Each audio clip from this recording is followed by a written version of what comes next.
Hey guys, this is Thai Company here. Welcome to today's live stream.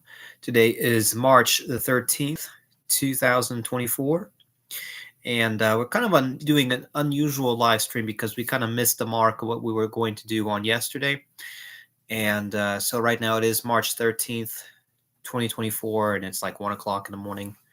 But yeah, we're going to talk about for today a different story. And this story is pretty much something different from the Sped Dad series. It's basically a story about Sped Dad's mom. So, like, this would be my grandmother. So, to also give you an idea, half my family is American, half the family is Russian in background. And so, this is talking about the American side of family. So, Sped Dad's American, and this is going to be talking about Sped Dad's mom. And kind of interesting few stories that are going to be told about it. So first thing we're going to do is I want to quickly make sure the live stream is up and going here. I believe it should be up and running without any issues here, at least to what I'm seeing here. Everything looks to be fine.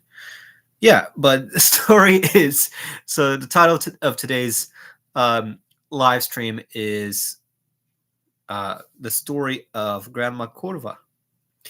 And the name is based on a thing that is not my original idea. It is based off of originally from my dad's dad. So we call this Grandpa PJ. And let me do one quick thing because I get people yelling at me already in the middle of the night. Closing two doors because apparently everybody can hear everything with one door closed. All right, so back to the story. So why was she called Grandma Kurva?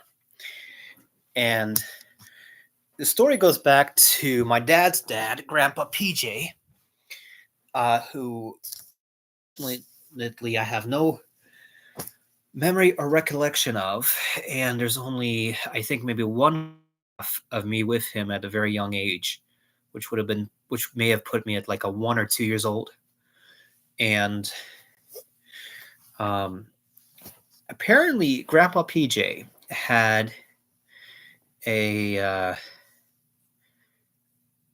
previous girlfriend or lover, I don't even know exactly how to call her, who was Polish.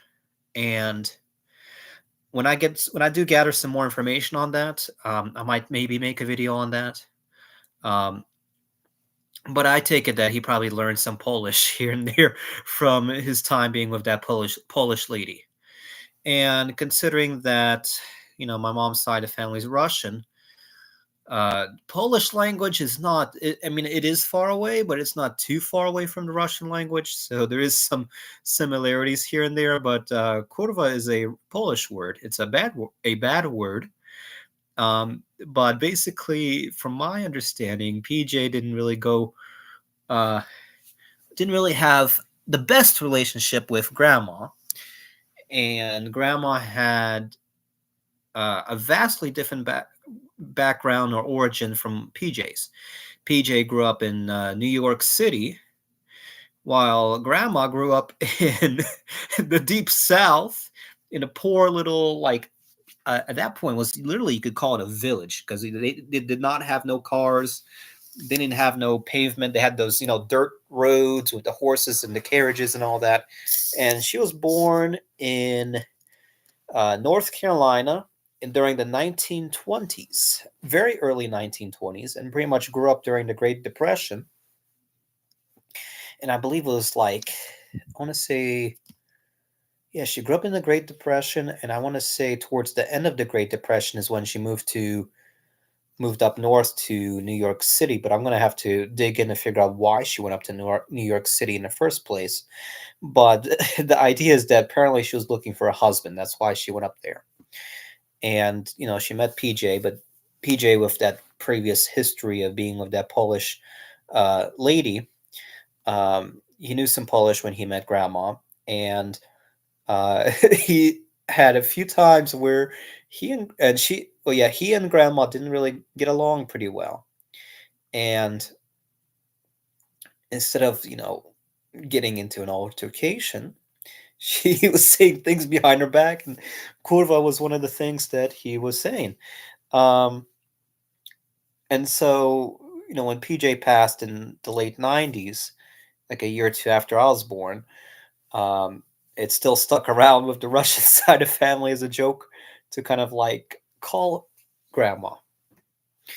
And, I won't say her official name and all that for privacy, even though she is uh, not alive anymore. But just say I know people who would still get mad if I had announced her name. Um, so a few stories. First story is how she and PJ didn't really get along, and how she was a piece of work. Um, so I think the earliest episode or story that I can think of was before I was born. This would have been probably like 60, 70 years ago. Maybe I'm gonna roughly guess about 70 years ago. So this would have been 19 something the other. But yeah, like probably, oh god, this might have been even like the late 1940s. Um Maybe 1950s. I'm gonna guess 1950s. This I'm not sure where this would have been, but this involves the story of my great grandmother's passing. So I don't remember what she was sick with. I want to say that she ended up passing away from influenza. Maybe she passed away from something else. I don't remember. I would have to dig around and research to figure out what she passed away from. But my grandma was very superstitious, and she like thought that this disease was super highly contagious. Um, and it was like a disease that was not contagious at all, but she had her southern superstitions. And so what she ended up doing was, when my great grandmother was getting worse, she ended up locking the door. She put her in the house and locked the door so she couldn't leave the house. And I can say my grandmother's name was Constance. And so yeah, she locked up great grandma Constance in the house when she was dying, and then didn't let her leave the house. And on top of that, she didn't want anybody to come into the house and to see her, to help her leave the house. And so what she did was, my aunt was like born recently at the time, and my aunt was a few years old. I think like maybe 5 years old or even less. So what my grandma did was, she went to a freaking store, bought a bunch of these gnomes, like fake gnome like ornaments. She put them all across the front door, so she would to scare my aunt. And that was the craziest. The first craziest thing was that she would try to like, yeah, not only did she lock the door, she was scaring people off so they wouldn't come to the house. And she was trying to make this like a haunted house back there in the 1950s. So, unfortunately, that's the first crazy story. The next crazy story was when she met up with my Grandpa PJ. I want to say this was probably in New York, but then they later came down to North Carolina. So this probably was both in New York and North Carolina, is my guess. But PJ was a working man. He worked a few different high status jobs. He was in the military. He was a like an army officer, sort of like a guard or national guard, and he did really well there. He was part of military police, so he also did well with that. He was an actual police officer as well in New York City, and he was a lawyer, an attorney, and he did basically a bunch of good stuff. And Grandma, on the other hand, didn't do a thing. She was a housewife, which means that she was not lifting a finger to do any sort of work at all. Not no housework, not no taking care of the kids, other than where she was taking care as a, guiding the kids. And so what she would always do was she would always have a nanny to basically do her job for her, right? So nanny would, clean the dishes, make food, um, do laundry, all of that, feed the kids. Um, while grandma would be, spending PJ's money left and right on new clothes or maybe like house goods. So she loved to spend his money, and and the next story is I guess more with her choice of having a nanny. Um Now this is one of the things that the family likes to um keep secret because of they don't want to spoil her reputation. But um apparently there's a thing going around where at least mm, the Russian side of the family highly suspects that grandma was likely to be racist, that she liked to always uh, have her nannies to be um, what's the best word to put it?